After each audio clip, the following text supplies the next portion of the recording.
കുറേ ദിവസമായിട്ട് കാര്യമായിട്ട് പഠിപ്പൊന്നും നടക്കുന്നില്ല. അപ്പോൾ വിചാരിച്ചു ഞാൻ ഇന്ന് രാവിലെ തന്നെ എണീറ്റ് പഠിക്കാമെന്ന്. രാവിലെ ഇല്ല, ഇപ്പോൾ സമയം 10 മണിയായിട്ടുണ്ട്. അപ്പോൾ ആദ്യം ഞാൻ ഒരു ബോട്ടിൽ വെള്ളമൊക്കെ നിറച്ച് വെച്ചു, ഇല്ലെങ്കിൽ അതിൻ്റെ പേരിൽ ഞാൻ ഇറങ്ങിക്കൊണ്ടേയിരിക്കും. ആദ്യം തന്നെ ഞാൻ സിലബസൊക്കെ നോക്കിയിട്ട് സോഷ്യോളജിയാണ് പഠിക്കാൻ എടുത്തത്. കാരണം എഴുതി പഠിക്കുന്ന ഒരു മൂഡും ഇല്ലായിരുന്നു. എനിക്ക് അനാട്ടമി ഫിസിയോളജി എഴുതി പഠിച്ചില്ലെങ്കിൽ ഒരു കാര്യവുമില്ല. അങ്ങനെ അത് കുറച്ച് പഠിച്ചു കഴിഞ്ഞപ്പോൾ നല്ല വിശപ്പ്. വിശക്കാൻ പ്രത്യേകിച്ച് കാരണമൊന്നും വേണ്ട, പഠിക്കാതിരുന്നാൽ മതി. ഇഡ്ഡലി ദോശ ഒന്നും കഴിക്കാൻ ഒരു മൂഡില്ലാത്തതുകൊണ്ട് ഞാൻ വിചാരിച്ചു ബ്രെഡും ബുൾസയും കഴിക്കാമെന്ന്. അങ്ങനെ അതുണ്ടാക്കാൻ പോയപ്പോഴത്തേക്കോ കഴിക്കാനുള്ള ആൾക്കാരുടെ എണ്ണം കൂടി. അമ്മയ്ക്കും വേണമെന്ന് പറഞ്ഞു. കൂടെ കുട്ടാപ്പൂരും കൂടെ ഒരെണ്ണം എടുക്കാൻ പറഞ്ഞു. കുട്ടാപ്പൂ നമ്മളെ വീട്ടിലെ പട്ടിയാണേ. അപ്പോൾ ഞാൻ അവനും എനിക്കും ഉള്ളതാണ് ഉണ്ടാക്കിക്കൊണ്ടിരിക്കുന്നത്. പിന്നെ ഈ ലാസ്റ്റ് പോർഷനില്ലേ, ആ പോർഷൻ ആർക്കും ഇഷ്ടമല്ല. അത് നമ്മളെ കുട്ടാപ്പൂരുള്ളതാണേ.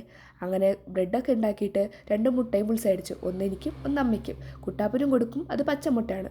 അവൻ അവിച്ച മുട്ടയായാൽ പോലും അതിൻ്റെ മഞ്ഞ മാത്രമേ കഴിക്കാറുള്ളൂ. അതുകൊണ്ട് തന്നെ അവന് പച്ചമുട്ടയാണ് കൊടുക്കുന്നത്. അപ്പോൾ ഞാനാണ് ബ്രെഡും ഓംപ്ലേറ്റൊക്കെ കഴിച്ചിട്ട് അടുത്ത സെഷൻ പഠിക്കായിരുന്നു. അത് വായിച്ച് പഠിക്കാൻ ഒരു മൂഡും ഉണ്ടായിരുന്നില്ല. അതുകൊണ്ട് എഴുതി പഠിക്കാൻ വേണ്ടിയിട്ട് ഞാൻ അനാട്ടമി എടുത്തു. അനാട്ടമി എടുത്തിട്ട് കുറച്ചൊക്കെ നോക്കി. പിന്നെ ഡയഗ്രാംസ് ഒക്കെ ഉണ്ടായിരുന്നു, അപ്പോൾ അതൊക്കെ ഒന്ന് നോക്കി സിലബസ് നോക്കിയിട്ടാണ് പഠിക്കുന്നത്. ഇപ്പോൾ ഉള്ള ഈ ബോധോദയം ഒന്നും കൊണ്ടല്ല. നമുക്കടുത്ത യൂണിവേഴ്സിറ്റി എക്സാമിൻ്റെ ഡേറ്റ് വന്നിട്ടുണ്ട്. ഇന്നലെ ഈവനിങ് വന്നതാണ്.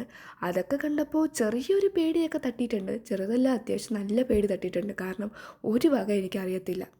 അപ്പോൾ അതും കുറച്ച് പഠിച്ചു. കുറച്ച് അധികം നേരം പഠിച്ചായിരുന്നു. പഠിച്ചു കഴിഞ്ഞപ്പോൾ അമ്മ വീട്ടിലില്ലായിരുന്നു. അപ്പോൾ അമ്മ വിളിച്ച് പറഞ്ഞു കുറച്ച് വരാൻ ലേറ്റാവും, ആ കത്രിക എടുത്തൊന്ന് പൊരിക്കാൻ. അമ്മ പെരട്ടൊക്കെ വെച്ചിട്ട് പോയിട്ടുണ്ടായിരുന്നു. പൊരിക്കുന്ന ഡ്യൂട്ടി മാത്രം എനിക്ക്. അപ്പോൾ പൊരിച്ചൊക്കെ വെച്ചപ്പോഴും അമ്മ വന്നിട്ടില്ലായിരുന്നു. അപ്പം ഞാൻ വിചാരിച്ചു ഒരു സിനിമയൊക്കെ കണ്ടിരിക്കുകയാണ്. അപ്പോൾ ഇൻഗോസ്റ്റേഴ്സ് കണ്ടപ്പോൾ പിന്നെ അത് കുറച്ച് സമയം ഇരുന്ന് കാണാമെന്ന് വിചാരിച്ചു. അപ്പോൾ ഇന്നത്തെ വീഡിയോ ഇത്രയേ ഉള്ളൂ. ബൈ.